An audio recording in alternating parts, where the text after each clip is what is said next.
आजच्या भागामध्ये आपण पाहणार आहोत की कंपनीमध्ये ते औदुंबर साहेब आलेले असतात आणि ते आता सांगत असतात की नेमकं काय काय करायचं आहे ते. मग आता त्यांनी ब्लाइंड फोल्ड करून आपल्या डोळ्यावर एक पट्टी बांधायची असे सांगितलेलं असतं आणि हा गेम आपण खेळूया असंही आता ते म्हणत असतात. आणि जेव्हा त्यांनी सांगितलेलं असतं की आपण अशा पद्धतीने हा गेम खेळायचा आहे, त्याबरोबर आता सगळीजणं एकमेकांकडे पाहू लागतात. जसे आता सगळीजणं एकमेकांकडे पाहतात तेव्हा मात्र आता सगळ्यांनाच एकमेकांना बघण्याशिवाय दुसरा पर्याय नसतो. कारण आता हा जो गेम काही असतो तो भलताच असतो. कारण आता दुसऱ्यावर विश्वास ठेवायचा असतो ह्या गेममध्ये. आणि इथेच तर होते सर्वात मोठी आणि महत्त्वाची परीक्षा. आणि त्याचबरोबर टीमसुद्धा शेअर केलेल्या असतात आणि टीममध्ये सांगितलेलं असतं की कोणकोणती टीम घेणार आहे. तेच आता टीम पार्टनर सांगितल्यानंतर मॅकला सगळ्यात आधी टेन्शन येतं.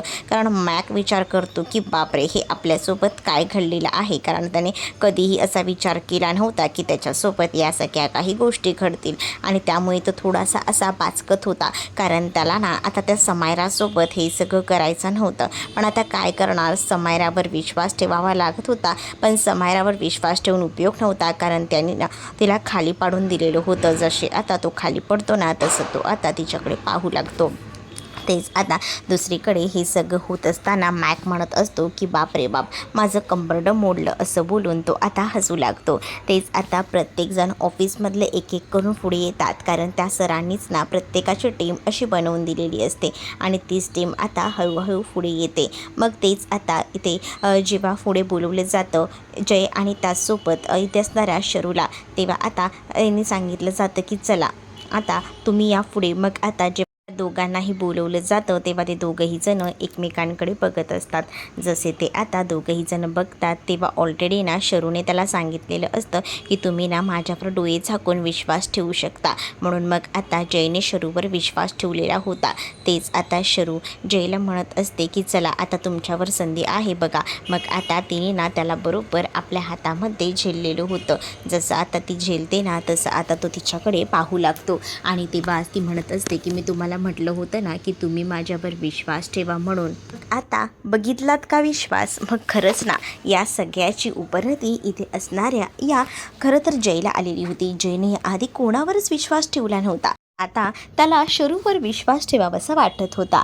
तेच आता शरूवर जसा तो विश्वास ठेवतो तेव्हा बाकी इतर लोकंसुद्धा आता बघत असतात. कारण या गेममध्ये खरी मजा येत असते. आता पूर्णपणे हे सगळं काम होतं. तेच आता इकडे पमा दाखवली असते. पमा जे आहे तिने आता सांगितलेलं असतं की बाय जरा मला यांना फोन लावून दे स्पीकरवर टाक फोन, असंही आता सांगितलेलं असतं. आता तिने सांगितलं आहे म्हणून फोन स्पीकरवर टाकला जातो. फोन जसा स्पीकरवर टाकला जातो तसं सुभाष पमा म्हणत असते की मला तुम्हाला एक गोष्ट सांगायची होती. आणि तेव्हाच ती म्हणतास की काय झालं आहे बोल ना.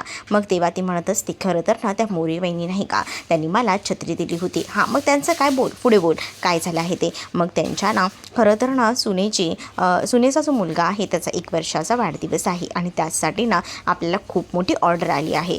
तर तुम्ही नाही म्हणू नका आपण ही ऑर्डर घेऊया मी खरं तर त्यांना म्हटलं मी तुम्हाला विचारून सांगते पण प्लीज सांगा मग आता होकार दिलेला असतो सुभाषने. म्हणून सुभाषने होकार दिल्यामुळे आता इकडे खरं तर तो म्हणत असतात की माझी एक अट आहे, आपण दोघांनी मिळून हे सगळं करायचं. तेच आता इकडे या दोघांनाही बघून इकडे असणारे आसावरी म्हणत असते की तुमच्या दोघांचं कसं चालतं दोघंही कसं एकमेकांना समजून वगैरे घेतात.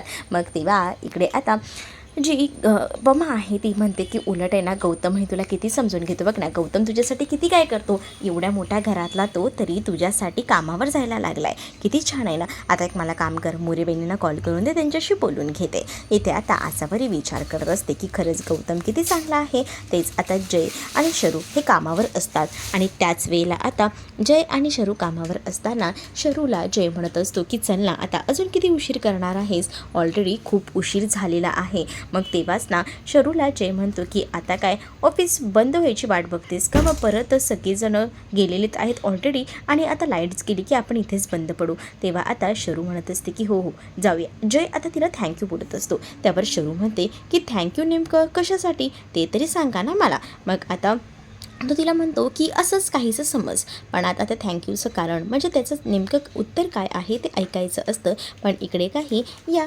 शरूला जयने उत्तर दिलेलं नसतं, फक्त थँक्यू असं म्हटलेलं असतं. त्यामुळे जय थोडासा विचार करू लागतो. तेच आता म्हणत असते की कारण तरी सांगा, पण आता तो काही कारण वगैरे सांगत नाही आणि गप्पपणे आता तो तिकडनं जायला निघतो.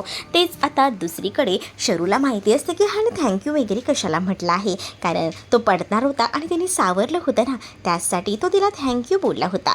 तेव्हा आता शरू घरी येते. शरू घरी आल्यावर म्हणते की आज तर सगळी जोरात तयारी सुरू आहे. हो, मोठी ऑर्डर भेटली ना, त्याचीच तयारी सुरू आहे. मग सगळेजण एकत्र मिळून काम करत असतात, कारण त्या मोठ्या ऑर्डरचं काम जास्त असतं आणि पमावर तेवढी एकट्यावर जबाबदारी द्यायची नसते त्यासाठी. मग दुसरीकडे मात्र आता हे सगळं होत असताना शरू आपल्या कंपनीतला किस्सा सांगते. म्हणजे आज कंपनीमध्ये जे स्टाफ बिल्डिंग होतं, सगळं टीम बिल्ड होतं त्याबद्दल सांगत असते. आणि त्यामध्ये ना खरं तर तुम्हाला सांगू का, त्या शायनरने ना माझ्यावर विश्वास ठेवला चक्क.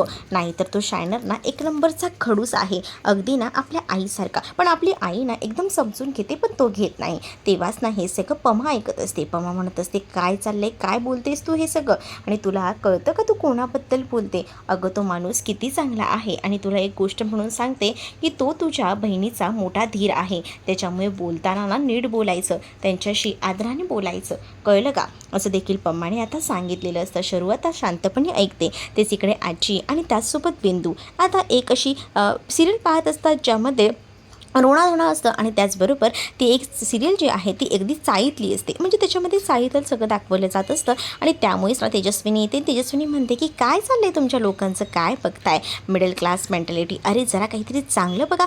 मग तेव्हा आजी म्हणत असते की तुला काय बघायचे ते बघ, पण आम्हाला हेच आवडतं. मग किती तो आवाज, किती तो कर्कश आवाज आहे, हे सगळं बंद करा बरं, असं देखील आता तिने म्हटलेलं असतं. आणि जेव्हा या सगळ्या काही गोष्टी बोलल्या जातात तेव्हा मात्र आता आजी म्हणत असते की आम्ही हेच ऐकणार. तेवढ्यातच जय तिथे येतो. आणि जयला आता वाटत असतं, बरं छान वाटत असतं जयला, कारण जय असा विचार करतो की जे आजीने मला सकाळी सांगितलेलं आहे ना, ते अगदी परफेक्ट तसंच घडलं होतं. म्हणजे आजीने सांगितलं होतं की कोणावर तरी का होईना विश्वास ठेवायचा.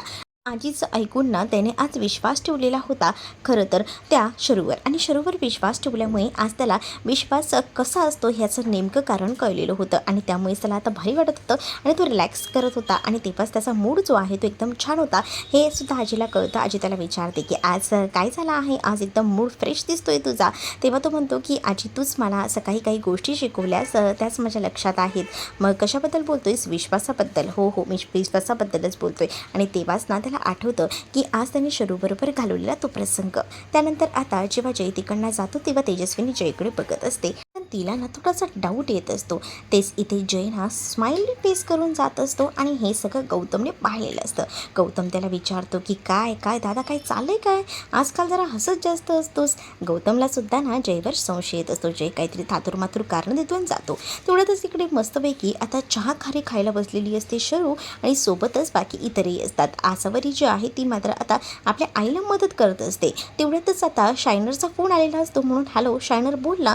तेव्हा आता पमा बाजूला असते, ती तिच्याकडे रागाने पाहते. तसं मात्र आता लगेच शरू जी आहे ती म्हणत असते की सॉरी हा जय सर बोला ना, काही काम होतं का? आता तिचा टोन जो आहे तो वेगळा असतो, त्यामुळे जयला हसू येतं. जय म्हणतो की आज काय झालंय काय, आज एकदम आदरातिथ्य. आणि तेव्हा ती म्हणते की काय ना, शेवटी तुम्ही माझ्या ताईचे मोठे धीर आहात ना, त्यामुळे तुम्हाला आदरातिथ्य हे करायलाच हवं.